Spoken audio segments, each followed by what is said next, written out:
요한복음 10장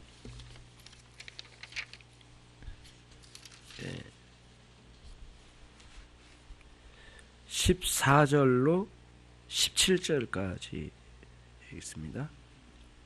요한복음 10장 14절로 17절 제가 읽겠습니다. 나는 선한 목자라. 내가 내 양을 알고 양도 나를 아는 것이 아버지께서 나를 아시고 내가 아버지를 아는 것 같으니 나는 양을 위하여 목숨을 버리노라. 또 이 우리에 들지 아니한 다른 양들이 내게 있어 내가 인도할 터이니 저희도 내 음성을 듣고 한 무리가 되어 한 목자에게 있으리라. 아버지께서 나를 사랑하신 것은 내가 다시 목숨을 얻기 위하여 목숨을 버림이라. 18절까지 읽겠습니다. 이를 내게서 빼앗는 자가 있는 것이 아니라 내가 스스로 버리노라. 나는 버릴 권세도 있고 다시 얻을 권세도 있으니 이 계명은 내 아버지에게서 받았노라 하시니라. 오늘의 교리문답 대요리문답 제59문입니다.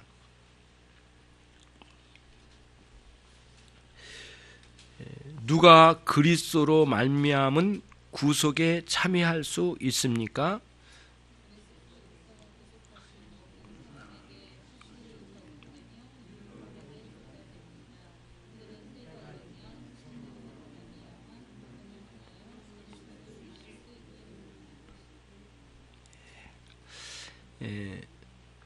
여기서 구속이라고 하는 것은 지난번에도 말씀을 드렸었고요. 우리를 구원하여 죄를 속하시는 그런 구원의 놀라운 역사를 말한 거죠. 그래서 우리가 예수님을 믿는 믿음으로 말미암아 구원에 우리가 들어가게 되는데 그 구원에 들어가는 일들은 이제 어떤 때에 어떻게 일어나는가 그거를 이야기하고 있어요. 그들은 때가 이르면 성령으로 말미암아 복음을 통하여 그리스도를 믿을 수 있게 됩니다. 그랬어요. 복음을 통해서요. 그러니까 예수 그리스도의 복음이 제시된 곳에서 또 그 복음을 받아들인 모든 영혼들이 이제 믿을 수 있게 되는 놀라운 역사가 있게 된다 이런 말씀이에요. 자, 그러면 오늘 이제 요한복음 10장을 우리가 읽었어요. 14절로 18절까지 읽었는데요. 요한복음 10장에 나와 있는 특히 요한복음 10장의 앞부분에 나와 있는 이 부분은 그 선한 목자의 비유의 말씀이에요. 예수님은 선한 목자가 되시고 우리는 그러니까 주님의 양떼가 되었다. 그래서 그러니까 예수님과 우리 사이의 관계를 목자와 양으로 비유해서 얼마나 중대한 관계인가를 설명을 하려고 한 거예요. 예수님께서 그렇게 말씀해 주셨어요. 그래서 처음에는 이거를 설명했을 때 제자들이 잘 깨닫지를 못했어요. 그래서 6절을 한번 보실까요? 10장.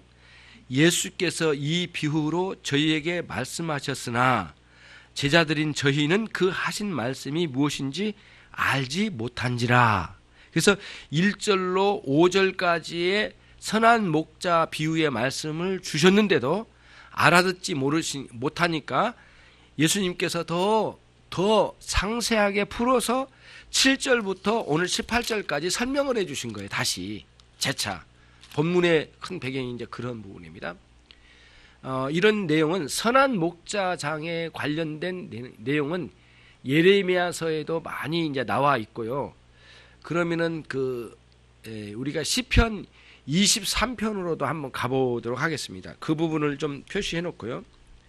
시편 23편입니다. 시편 23편의 내용을 이제 읽으면 자, 같이 시편 23편을 천천히 읽어보도록 하겠습니다. 지금 새벽 기도가 창세기부터 여기 시편 23편까지 왔습니다. 지금 23편 4절까지 5절까지 했습니다. 예, 이제 다음 주부터는 이제 6절부터 이제 나가는 거예요. 23편을 전체 한번 읽겠습니다. 같이 시작. 여호와는 나의 목자시니 내가 부족함이 없으리로다. 그가 나를 푸른 초장에 누이시며 쉴만한 물가로 인도하시는도다. 내 영혼을 소생시키시고 자기 이름을 위하여 의의 길로 인도하시는도다. 내가 사망의 음침한 골짜기로 다닐지라도 해를 두려워하지 않을 것은 주께서 나와 함께 하심이라. 주의 지팡이와 막대기가 나를 안위하시나이다. 주께서 내 원수의 목전에서 내게 상을 베푸시고 기름으로 내 머리에 바르셨으니 내 잔이 넘치나이다. 나의 평생의 선하심과 인자하심이 정녕 나를 따르리니 내가 여호와의 집에 영원히 거하리로다. 본 23편의 말씀은 다윗의 말년에 쓰여졌답니다. 그러니까 인생의 참 과정을 다 걸치고 말년에 이 시편은 가장 유명한 말씀이고 가장 애송하는 말씀이 23편입니다. 여호와는 나의 목자시니, 다윗 자신이 목동 생활을 많이 했습니다. 그래서 양 한 마리를 살리기 위하여 험산줄령을 뛰어넘기도 하고 그 계곡을 지나 또는 그 들짐승에게 잡혀가는 양을 빼앗아서 살려낸 일도 한두 번이 아니었을 거예요. 실제로 자기 간증처럼 이야기했던 내용 중에 하나가 사자의 입을 찢어버리고 곰의 입을 찢어버렸다고까지 표현을 했어요. 그 정도로까지 양을 지키기 위해서는 사자와도 싸우고 곰과도 싸웠대요. 저는 아무래도 나는 이해가 안 돼요. 어떻게 곰에게 달라들어서 입을 찢을 수 있고 사자의 입을 찢을 수 있을까? 저는 이해가 좀 안 되는 면이 많아 있었어요. 그래서 이해가 참 안 돼서 어떻게 그렇게 그럴 수 있을까? 그래서 이제 그 동물의 왕국이나 이런 영화나 보면 이렇게 비디오로 보면은요, 그 이렇게 사자하고 곰하고 싸우는 장면, 그 다음에 자전거를 타고 가는데 갑자기 곰이 나타나가지고 도망가는 장면, 뭐 이런 것도 보고 그러는데, 짐승이 짐승을 잡아먹는데 뭐 인정사정 없더만 걔들이 뭐 인정사정 있겠어. 그냥 끝까지 마지막 살점 하나까지 끝까지 먹을 때까지 덤벼들어요. 무섭게 사는 거야.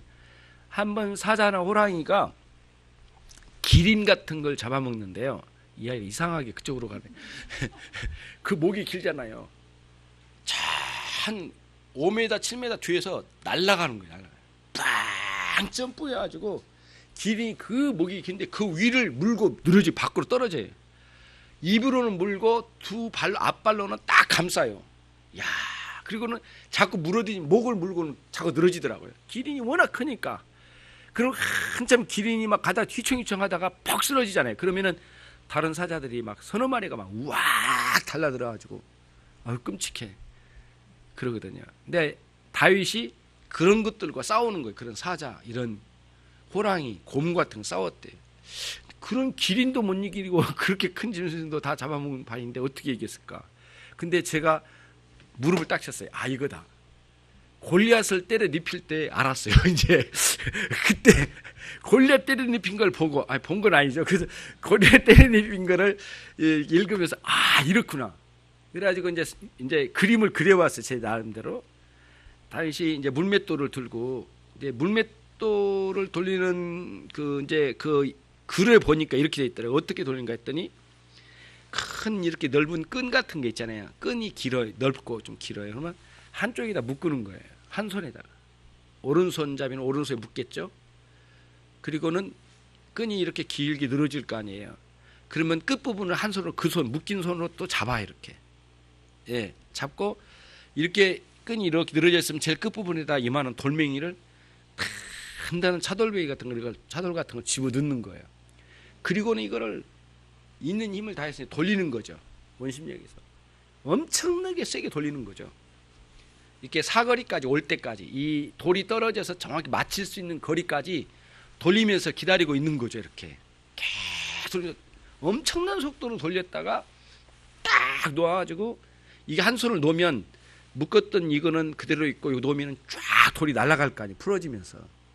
그러면서 이제 사자의 머리에 곰의 머리에 딱 맞는 거예요. 이게 정통으로 맞으면 딱 떨어지면 쓰러졌는데 뭐 쉽잖아요.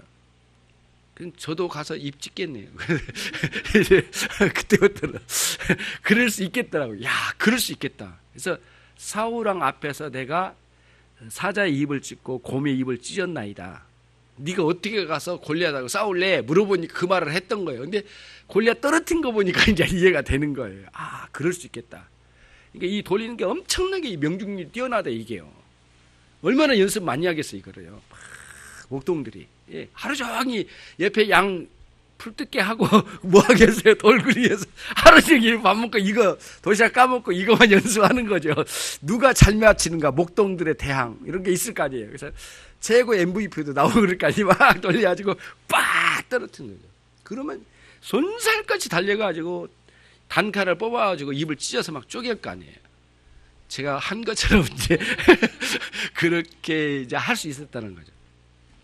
그렇게까지 그 양을 지킨 사람이 다윗이었어요. 그러니까 양에 대한 애착, 그 지키는 그 굉장히 순수한 마음 이런 것들을 묻어난 거죠.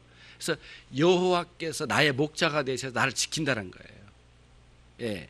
현실적으로 몸이 아프고 힘들고 곤란하면 안 지켜주신 것 같고 하나님 어디 없는 것 같기도 하고 막 이런 식으로 시험이 다가오죠. 예. 그때에 하나님 앞에 하나님 살아계심을 깊이 인식하고 그분께 나가는 거예요. 하나님, 내가 이렇게까지 흔들립니다. 하나님, 나의 목자 되신 하나님, 그 목동들은 그 어린 목동들은 사자를 떨어뜨리기도 하고 양을 끝까지 지킨다는데 하나님은 왜 나 같은 존재를 뭐 양보다도 못합니까? 하나님 나 좀 지켜주십시오. 나가는 거죠. 그런 인식을 가지고 양과 목자 사이의 관계를 가장 아름답게 시적으로 표현한 부분이 23절이에요. 예. 그러니까 절대 부족함이 없거든요. 그 그러니까 목자 밑에 있는 양은 문제가 되지 않아요. 이런 충분한 목자에게. 그것도 목자가 선한 목자예요. 싹군 목자가 아니고요.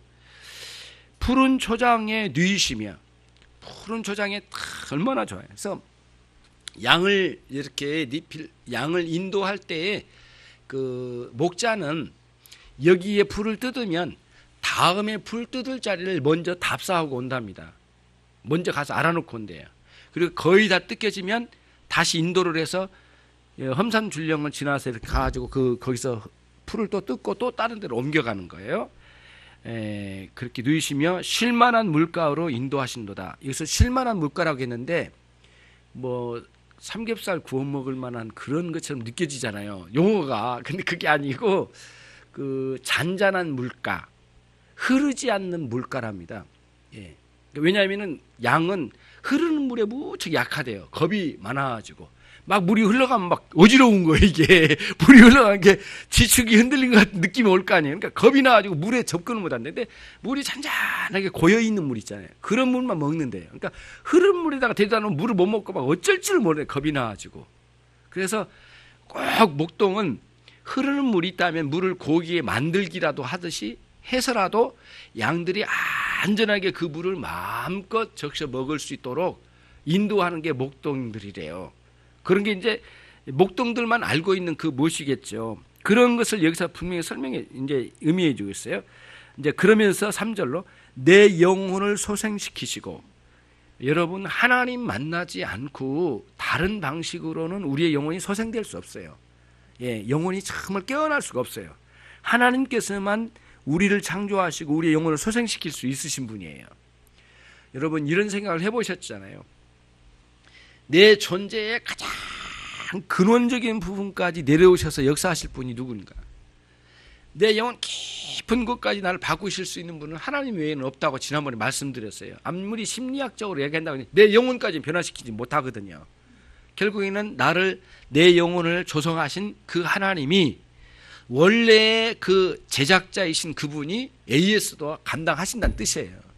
제대로 된 AS를 하려면 본사로 가지고 가야 돼.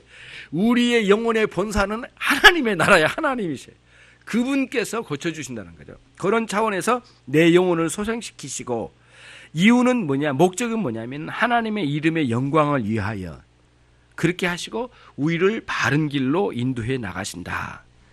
때로는 우리가 사망의 음침한 골짜기를 거닐지라도 사망의 음침한 골짜기는 위험한 곳이죠. 왜냐하면 골짜기인데 위에서 바위가 굴러 떨어질 때도 있고요. 또 절벽으로 떨어져서 죽는 짐승도 있고 양도 있을 거고요. 그 다음에 또 산속에서 그 숲속에서 갑자기 곰이나 사자들이 와가지고 언제든지 양의 목숨을 노리고 있으니까 그런 자리가 굉장히 위태로운 자리를 지나가라는가 봐요. 근데 그런 거리는 굉장히 험산율령이 이 사망의 음침한 골짜기, 곧 죽음이 다가올 것 같은 그런 골짜기를 거닐 때가 있어요. 왜냐하면 우리가 어려울 때, 굉장히 곤란에 빠질 때, 가족들과의 사별했을 때, 내가 죽음에 거의 직면해 있는 것 같은 고통스러운 육체적인 병이 들었을 때, 이런 때가 사망의 음침한 골짜기를 거닐 때 아닐까요? 그때도 해를 두려워하지 않을 것은 주께서 나와 함께 하심이라. 막대기와, 그러니까 주님의 지팡이와 막대기가 나를 안위하시나니, 그렇게 했어요. 목동들은 두 개를 들고 다니는데 하나는 지팡이, 하나는 막대기로 쓰여진다는 거예요. 지팡이는 이게 되게 이제 그 모세 지팡이도 그렇고요. 단단한 나무를 만든답니다. 근데 그 중에서도 이제 이렇게 만들 때 뭐죠? 그 신의 산이 무슨 산이라고 했죠? 아몬드 산이라고 그랬죠. 아몬드 산. 성경에는 살구나무로 만들었다고 돼 있어요. 이렇게 살구나무라고 돼 있어요. 살구나무 꽃이 피었다 이런 표현도 나오잖아요. 근데 사실 아몬드 나무입니다. 근데 그거를 우리 말로 옮겨오면서 이제 살구나무로 변했는데 그때 당시 우리가 아몬드에 대해 잘 몰랐나 봐요. 아무튼 시내산 전체는 아몬드 산이래요. 아몬드가 그렇게 많답니다. 그리고 아몬드 나무 자체가 굉장히 단단해가지고 이제 그 지팡이로 쓰기에 굉장히 뛰어난 그런 나무, 단단한 나무라고 그래요. 지금도 시내산에는 아몬드로 꽉 채워져 있대요. 아몬드 산. 근데 모세의 지팡이도 그 아몬드 나무로 만들어진 것 같아요. 그리고 아무튼 그 목동들이 그런 단단한 나무를 만드는데 아버지가 목동 생활을 이제 인수인계 하려고 할 때가 있을 거 아니에요. 내가 이제 70이 다 됐다.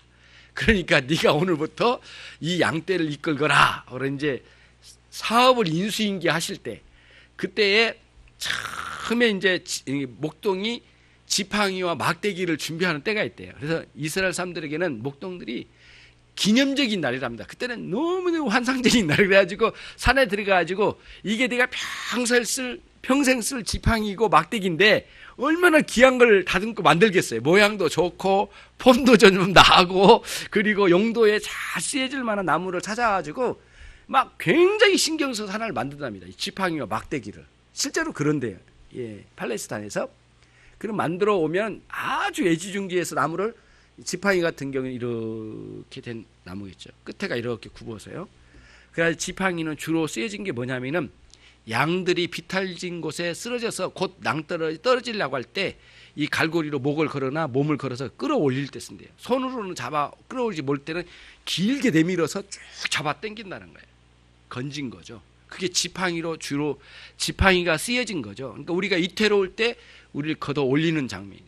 그러니까 하나님의 말씀으로 끌어올리시잖아요. 우리를 깨닫게 해주셔서 어둡고 깜깜한 그런 어둡고 무지한 곳을 거닐던 우리 인생을 끌어내시잖아요. 말씀으로. 목동들이 그렇게 했대요. 이렇게 끌어올리는 게 이렇게 끌어올려. 예. 그리고 이 막대기는 어디 지팡이는 그렇게 쓰고 막대기는 어디에 쓰냐면 공격용이에요. 사자나 곰이나 이런 것들이 바로 정면에 들어올 때는 이거를 이제 막대기로 어떻게든 싸우고 또 할 수 있는 장면은 그렇게 해나간다는 거죠. 예.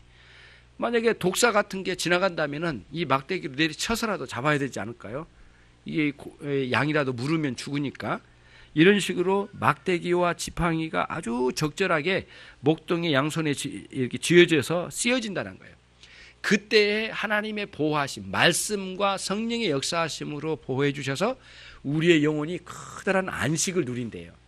그게 이제 오늘 여기에 나온 안위하시나이다 4절의 말씀. 주께서 내 원수의 목전에서 내게 상을 베푸시고, 이때 상은 어떤 큰 상급의 개념의 상 그런 게 아니고요. 밥상입니다. 밥상. 여기서는 원래 밥상으로 되어 있어요. 밥상으로 되어 있어서 굉장히 그 밥상인데 여기서 이렇게 되어 있어요. 주께서 내 원수의 목전에서 내게 상을 베푸시고 할 때 그 베푼다는 게 길게 늘어놓다는 의미가 있대요. 베푸는 길게. 그러니까 상이 굉장히 길게 베푼다는 거예요. 그러니까 진수성찬을 꽉 채워서 그 여호와 하나님이 원수가 보는 앞에서 상을 쫙 늘어놓고 거기서 마주 앉아서 식사를 하시자는 거예요. 하나님께서. 예.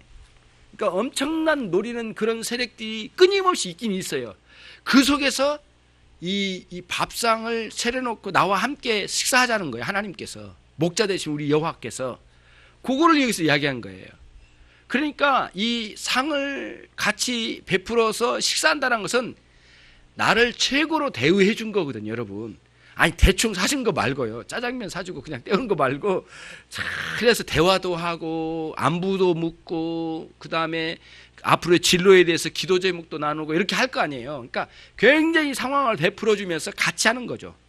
그런 의미의 상이죠. 그냥 짜장면 하나 먹을래? 그러고 대충 먹여주고 그냥 지나가고 묻지도 않고 안부도 없고 뭐 그런 거 그거 말고요. 진짜 자기의 인격적으로 자기의 마음에 있는 속을 꺼내놓고 속마음에 있는 걸 꺼내놓고 대화를 나누고 서로 교제하는 것. 이게 밥상 교제, 식사 교제가 굉장히 크잖아요, 여러분. 실제적으로 여러분 그렇지 않습니까? 그러니까 동양 문화권에서는 식사 교제가 굉장히 큰데 하나의 그런 장면이에요, 이 장면이. 예수님도 이거를 나중에 말씀하세요. 내가 네 안에, 네가 내 안에 서로 들어와서 먹자. 함께 나눠 먹자. 이런 개념으로도 설명하신 이유가 이제 거기에 부합한 내용들이고요. 그러니까 온전한 교제의 세계를 가장 아름답고 뛰어난 교제를 누리자. 하나님께서 그렇게 누리게 해주셨다는 거예요. 누가 보는 앞에서요? 원수들이 보는 앞에서요.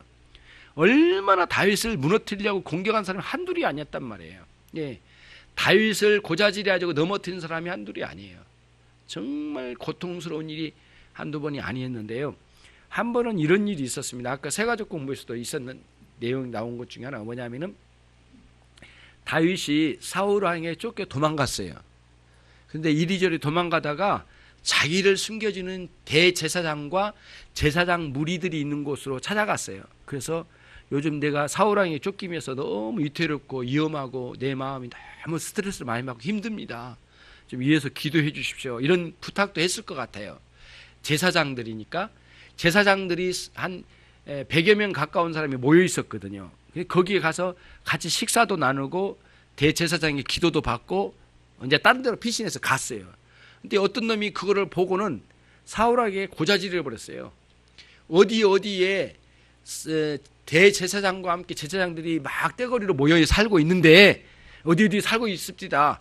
근데 그놈들이 다윗을 숨겨줬어요. 예. 분명히 모략을 피워서 사울왕을 치려고 할 겁니다. 이런 투의 내용을 막 고자질을 해버린 거예요. 사울왕이 당장 완전군장 다 쳐가지고는 특공대 데리고 막 쳐들어갔어요. 그래가지고 가봤더니 다윗은 없어요. 그랬더니 이 제사장들만 있는 거예요. 딱 사울왕이 긴 칼을 뽑아 한 손에 들고 엄포를 놓은 거예요. 빨리 말해라. 너희들이 어디다 숨겼냐? 여기 없습니다. 너희는 어찌하여 이런 얘를 왕으로 삼으려고 하는 거냐? 막 이런 투로 막 물어요. 그러니까 너무너무 겁이 나잖아요. 그러니까 제사장들이 우리는 그렇지 않습니다. 천만의 말씀입니다. 그랬더니 거기서 한 사람 한 사람 다 죽여요. 그러니까 이스라엘 백성, 이스라엘에 있는 제사장의 가장 뛰어나고 훌륭한 사람들이 거의 모였는데 85명 목을 다 잘라버리고 그 자녀들까지 다 죽여버렸어요. 그 동네가 완전히 쑥밭이 돼버린 거예요. 엄청났어요. 근데 그 중에 대제사장의 아들 하나가 담장으로 겨우겨우 도망왔어요. 막 죽이려고 하는 걸 저쪽으로 숨어가지고 겨우 도망와가지고 다윗에게 쫓아왔어요. 다윗에게 말을 했어요. 이래저래서 우리 아버지 대제사장과 함께 휘하에 있는 모든 제사장을 다 죽여버리고 그 자녀, 그 어린아이까지 다 죽여 씨를 말려버렸습니다. 막 엉엉 울면서 이야기해요. 그때 다윗이 막 처절하게 거기서 막 울고 하는 장면이 나와요. 하나님 너무너무 슬픕니다. 내가 죽고 말지 왜 내가 아는 사람을 다 죽여갑니까? 생각을 해보세요. 여러분을 숨기고 여러분을 붙들고 있는 사람, 여러분을 위해 준 사람을 다 죽여간다면 여러분 견디겠습니까? 가족과 함께 얼마나 고통스러워요. 너무너무 힘들고 고통스러웠어요. 다윗의 양주 사방에는 끊임없이 이 원수들이 노리고 있었어요. 예. 그런 가운데 왕으로 옹립이 된 거거든요. 여러분, 그런 속에서 다윗이 살았던 거예요. 그런데 그 엄청난 상황 속에서 하나님 나를 보호하셨는데 그 보호를 어떻게 설명을 했느냐면 원수들 목전에서 원수들이 보는 눈앞에서 상을 베풀어 밥상을 베풀고 함께 나누시는 하나님 나와 교제를 누리시는 놀라운 역사를 주셨다는 거예요. 예. 그리고 베푸시고 기름으로 내 머리에 바르셨으니 내 잔이 넘치나이다. 이 잔은 내 인생에 축복해 주신 것을 의미해요. 내 인생 천만의 복을 내려주셔서 여기까지 인도해 주셨습니다. 내 잔이 넘치나이다. 나의 6절입니다. 같이 읽습니다. 시작. 나의 평생의 선하심과 인자하심이 정녕 따르리니 내가 여호와의 집에 영원히 거하리로다. 가장 큰 복은 여호와의 집에 문지기로만 있어도 감사해요. 그것으로 감사해요. 다시 말하면 하나님 나와 함께 하신 장면이에요. 항상 하나님 나를 여호와의 집에 나를 초대해 주셔요. 그러니까 내가 거기에 들락거리면서 얼마나 즐거워요. 행복은 거기에 있는 거거든요. 하나님이 나를 끌어안아 주시니까. 때로는 우리 실수하고 넘어질 때 있고 부끄러운 때 많잖아요. 그런데 우리를 여호와의 집에 영원히 거하게 해 주신 거예요. 영원히 물리치지 않으셨대요.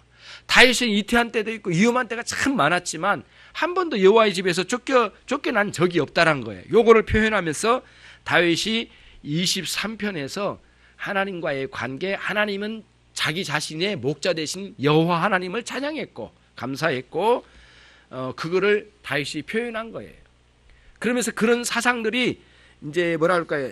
그 구약의 성경에 있는 그런 선한 목자 사상이 쭉 넘어온 거예요. 넘어와가지고 신약에서 딱 예수님께서 요한복음 10장에서 그거를 또다시 한번 크게 해석을 해주신 거예요. 그러면서 주님을 통하여 구원받은 모든 백성들이 주님의 양떼들이고 우리 양떼들, 그러니까 성도들의 진정한 목자는 예수님이시라고 말씀해 주시면서 선한 목자 되신 예수님과 싹군 목자 되는 거짓 선지자들이 있었거든요. 싹군 목자라고 하는 거짓 선지자들과 비교를 해서 선한 목자는 어떻게 한다? 양을 위하여 목숨을 내놓는다고 말씀하셨어요.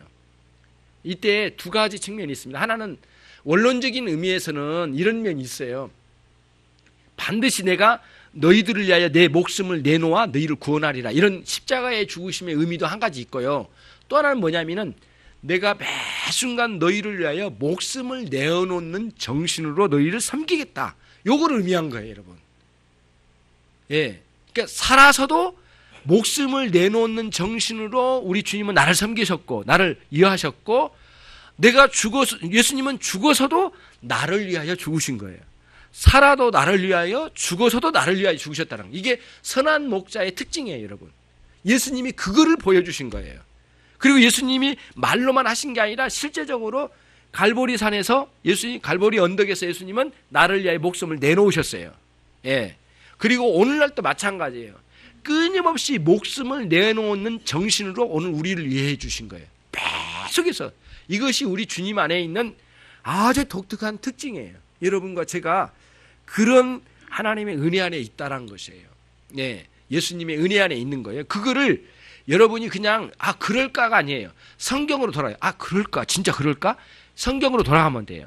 안 믿어지면 성경이 안 믿어진 거에 대해서 기도하셔요. 나는 이거 안 믿어지면 안 받아들여집니다. 하나님. 누구는 받아들여진다고 하는데 그 누구는 거짓말쟁이고 나는 참말 같은데 나는 안 받아들이고 저 사람 받아들여진다는 것은 왜 받아들일까요? 은혜가 있는 겁니까? 거짓말하는 겁니까? 나에게도 솔직히 알게 해주세요. 기도하는 거예요. 그러니까 항상 의혹이 들 때는 성경으로 돌아가야 돼요. 딴 데로 가면 안 돼요. 의혹이 돌 때 저쪽에 예수님 믿다 말다 하는 사람 만나면 안 돼요. 그렇잖아요. 예수님 믿는 것처럼 하다가도 안 믿고 그런 사람들 있잖아요. 들락날락 한 사람. 그런 사람 말고 진정한 믿음을 가진 사람도 현찮은 판인데 결국에는 말씀으로 돌아와야 돼요. 그래서 주님이 나를 위하여 목숨을 내어놓고 버리신다고 하는 17절의 말씀이 그런 말씀이에요. 네. 그러면서 예수님이 16절의 말씀, 요한복음 10장으로 넘어온 겁니다. 벌써 넘어왔어요. 아직 시편 23편에 머물러 계신 분, 요한복음 10장 16절을 같이 한번 읽습니다. 시작. 또 이 우리에 들지 아니한 다른 양들이 내게 있어 내가 인도하여 터이니 저희도 내 음성을 듣고 한 무리가 되어 한 목자에게 있으리라. 예수님 말씀하신 거예요. 1절부터 15절까지는 양우리, 양사죠. 양사. 예, 우사도 있고 양사도 있어요. 양사. 예, 돈사도 있고요. 그러니까 돼지를 치는 우리잖아요. 소를 치는 우리가 있고 여기서 양을 치는 우리인데 이 양을 치는 우리는 뭐냐면 예수님 안에 있는 모든 성도들이 머물러 있는 그것을 우리라고 그래요. 여기 이 양사 안에 들지 않는 다른 양들이 있대요. 양사에 안 들어와 있는 양들이래요. 예수님이 말씀하신 거예요. 그게 무슨 말씀이에요?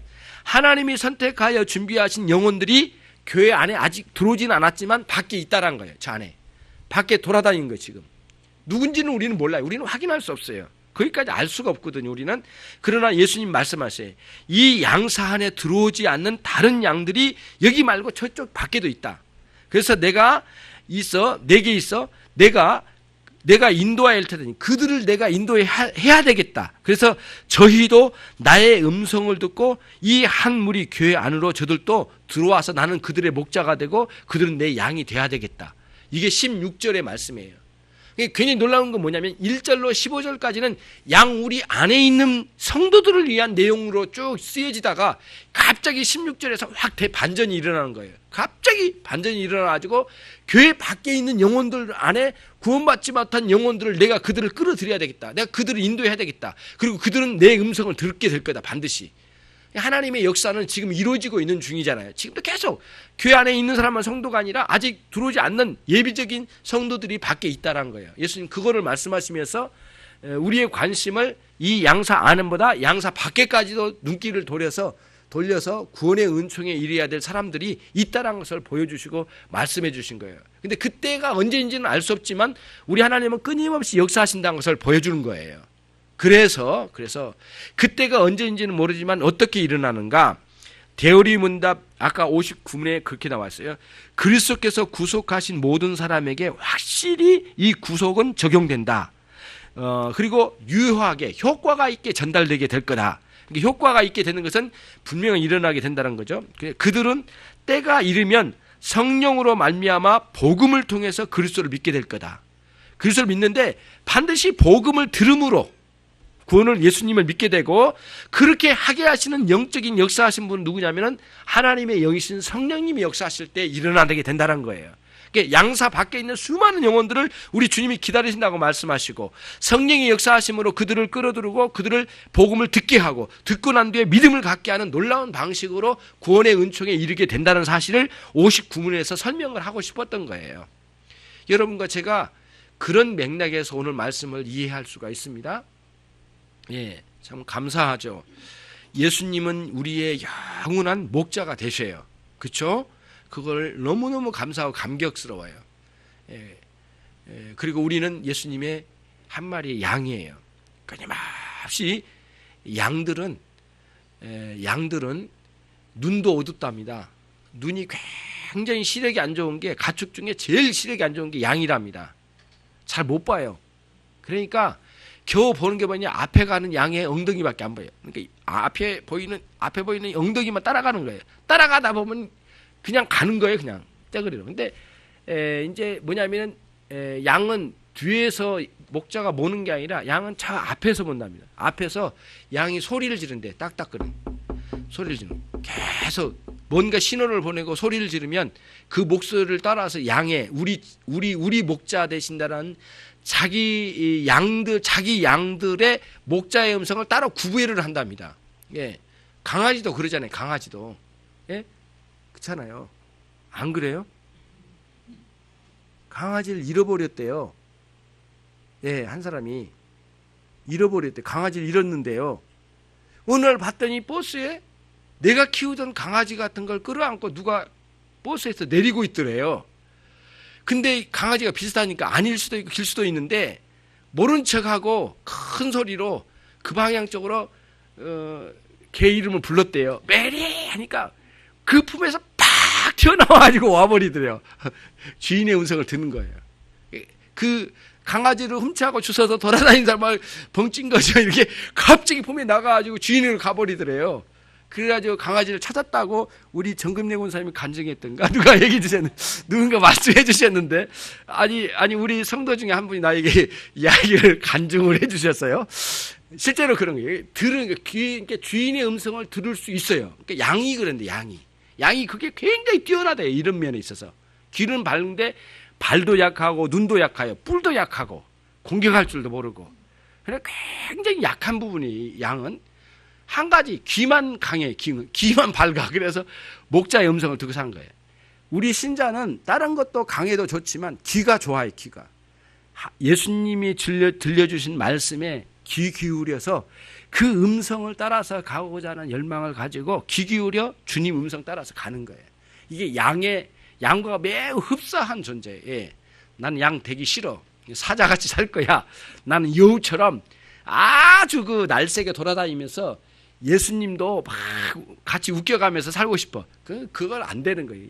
예수님은 양이라고 하는데 나는 일이야. 나는 양떼 아니야. 나는 여우야. 이 말이 안 되잖아요. 우리가 우리 스스로를 규정해야 돼요. 나는 한 마리의 양이에요. 발도 약하고 뿔도 약하고 정말 눈도 약해. 하나는 강해.